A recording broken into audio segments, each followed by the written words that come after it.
নমস্কার, আমার নাম ডক্টর পুরু ধাওয়ান এবং আজকের এই ভিডিওতে আমরা আলোচনা করব কিভাবে কিডনি ফেলিয়ার রোগীর শরীরে বেকিং সোডা খারাপ হতে থাকা কিডনিকে খারাপ হওয়া থেকে রক্ষা করতে পারে।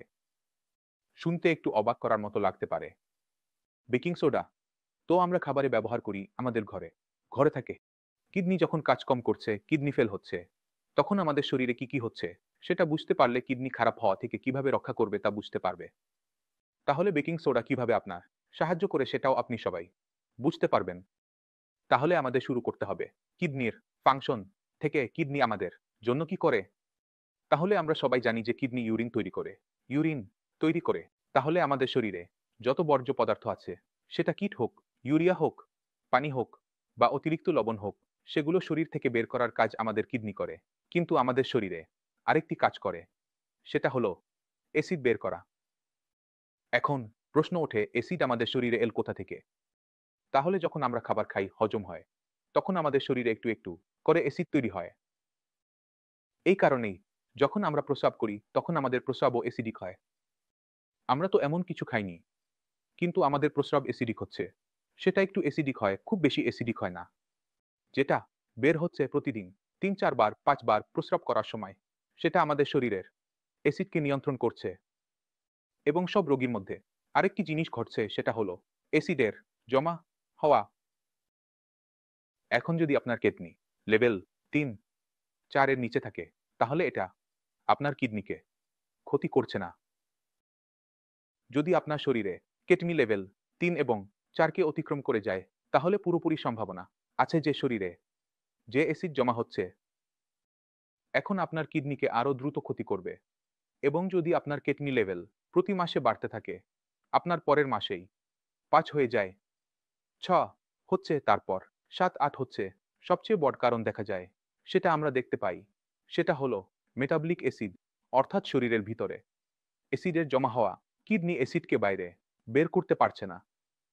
এটি কিডনিকে, যা আমাদের নাজুক কিডনি, দুর্বল কিডনি যা কাজ কম করছে, তাকে আরো দ্রুত ক্ষতি করছে। তাহলে এই মেটাবলিক অ্যাসিডকে যদি আমরা বুঝে নিই, এখন আমরা এটি নিয়ন্ত্রণের বিষয়ে বুঝি। পিএইচ ৭ এর বেশি হলে সেটাও আমাদের শরীরের ক্ষতি করতে পারে। আমরা কি করি? আমরা বাফার ব্যবহার করি, যা এমন একটি আইটেম যা অ্যাসিড এবং বেস উভয়কেই নিরপেক্ষ করে দেয় এবং এর মধ্যে সবচেয়ে ভালো, যা শরীরকে ক্ষতি না করে কাজ করে, তা হলো সোডিয়াম বাইকার্বনেট। সোডিয়াম বাইকার্বনেটকে আপনি বেকিং সোডা নামে চেনেন। তাই এর সাহায্যে আমরা আমাদের শরীরে তৈরি হওয়া অ্যাসিডকে নিরপেক্ষ করে দিই, যাতে এটি শান্ত হয়ে যায় এবং এর ফলে আমাদের কিডনিকে আর ক্ষতি করতে পারে না, অ্যাসিডোসিস হতে পারে না এবং কিডনির ক্ষতির গতি থেমে থাকে, দ্রুত হয় না এবং এটাই আমাদের উপকার করে। বেকিং সোডা এখন আপনি বুঝে গেছেন। এখন এটা বলবেন না যে রান্নাঘরে গিয়ে বেকিং সোডা খুঁজতে যাবেন এবং বেকিং সোডার প্যাকেট, কারণ এর স্বাদ খুবই তিক্ত হয়। যদি আপনি এটি চামচে নেন, তাহলে প্রায় সম্ভাবনা থাকে যে এটি সমস্যা সৃষ্টি করতে পারে। তাই আপনাকে বেকিং সোডার পাউডার ব্যবহার করতে হবে না। বাজারে এর ট্যাবলেটগুলি খুব সস্তায় পাওয়া যায়, বিভিন্ন নামে পাওয়া যায় এবং হতে পারে যে এটি আপনার আলোচনায়ও চলছে। তাই আপনাকে আপনার ওষুধ চেক করতে হবে। সেই ওষুধের মধ্যে আপনার সম্ভাবনা, উচ্চ সম্ভাবনা এটাই যে আপনি সোডার ট্যাবলেট নিচ্ছেন।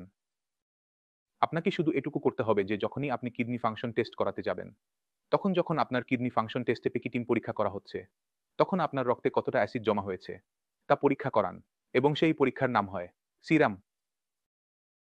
একত্রিত করুন। আপনার রক্তে কতটা আছে তা পরীক্ষা করা হচ্ছে। যদি বাইকার্বনেট নিচে যাচ্ছে এবং কিডনি বাড়ছে, এটি একটি কারণ হতে পারে। ব্লাড প্রেশার ঠিক আছে, সুগার ঠিক আছে, কিন্তু বাইকার্বনেট কম থাকলে আপনার কিডনি খারাপ হওয়ার গতি বাড়বে। তাহলে এটি পূরণ করার জন্য আমরা কি করব? আপনার কিডনির মান অনুযায়ী আমরা আনুমানিক ট্যাবলেট সেখানে স্থাপন করি, যাতে আপনি এই পরিমাণে বাইকার্বনেট নিতে পারেন। যদি আপনি সঠিক সময়ে সঠিকভাবে তা গ্রহণ করেন, তাহলে আপনার কিডনি দ্রুত খারাপ হয় না এবং আপনার অবস্থা খারাপ হয় না এবং এটি পুনরুদ্ধার দেখাতে শুরু করে। কারণ যদি কোনো ক্ষত বা সমস্যা আমাদের শরীরে আসে, তাহলে তা ঠিক করার ক্ষমতাও শরীরের থাকে। কোনো ওষুধ যখন দেয়া হয়, তখন তা শরীরের ভেতরে এমন একটি পরিবেশ তৈরি করে, যার ফলে শরীর নিজে থেকেই সুস্থ হয়ে ওঠে। তাহলে এখন আমাদের কিডনির কার্যকারিতায় কাজ করতে হবে। আমাদের শরীরের শক্তি বাড়াতে হবে যাতে এটি কিডনির হারানো ক্ষমতা পুনরুদ্ধার করার চেষ্টা করে। কিডনি আরো খারাপ না হয়, কারণ কিডনি যদি আরো খারাপ হতে থাকে, তাহলে আমাদের যে অবস্থা তা ডায়ালাইসিস বা ট্রান্সপ্লান্টের দিকে চলে যায়। এখন কিডনি খারাপ হওয়ার পেছনে যে কারণগুলো থাকে সেগুলো বিভিন্ন হয়। কারো কিডনি রক্তচাপের কারণে খারাপ হচ্ছে, কারো ডায়াবেটিসের কারণে খারাপ হচ্ছে, কারো অন্য কোনো কারণে খারাপ হচ্ছে, কারো নীতির কারণে কিডনির কারণে খারাপ হচ্ছে। কারণ ভিন্ন ভিন্ন। যখন কারণ ভিন্ন ভিন্ন হয়, তখন তা সামলানোর পদ্ধতিও পরিবর্তিত হয়। আপনাকে চেক করতে হবে আপনার ক্ষেত্রে কারণ কি। যদি আপনি কারণটি জানতে পারেন যে রক্তচাপের কারণে খারাপ হয়েছে এবং আপনি চেক করেন যে আপনার রক্তচাপ স্বাভাবিক আছে, এখন আসছে, তাহলে আপনাকে সেই রক্তচাপ নিয়ন্ত্রণ করার প্রয়োজন। আর জন্য যত ইচ্ছা ওষুধ খেতে হতে পারে, আমি জানি না এবং জানার প্রয়োজন নেই। যদি আপনি কিডনি বাঁচাতে চান, তাহলে আপনাকে আপনার রক্তচাপের কি করতে হবে? রক্তচাপ চেক করার সময় সে ওষুধ খাওয়ার কথা চেক করছে। রক্তচাপ চেক করতে হবে। ওষুধ খাওয়ার আগে চেক করুন। কারণ আপনার রক্তচাপ আমাদের ২৪ ঘন্টা ৩৬৫ দিন নিয়ন্ত্রণে থাকা প্রয়োজন। ওষুধ খাওয়ার পর তা কমে যায়, নিয়ন্ত্রণে আসে, ওষুধের প্রভাব শেষ হলে তা বেড়ে যায়। তাহলে এমন ক্ষেত্রেও তা বাড়তেই থাকে। তাহলে আমাদের এই বিষয়টির দিকে খেয়াল রাখতে হবে যে ৩৬৫ দিন ২৪ ঘন্টা আমাদের রক্তচাপ ঠিক রাখতে হবে। একবার আমরা দেখলাম যে ঠিক আছে আমার রক্তচাপ ওষুধ খাওয়ার পর ঠিক আছে, কিন্তু ওষুধ খাওয়ার আগে খারাপ। তাহলে আমাদের সেখানে কাজ করার প্রয়োজন আছে। এটি আপনার বুঝে আসবে। একইভাবে ডায়াবেটিসের ক্ষেত্রেও যদি আপনার কিডনি ডায়াবেটিসের কারণে খারাপ হতে থাকে, তাহলে আপনাকে আপনার সুগারকে ১ টির নিচে রাখতে হবে।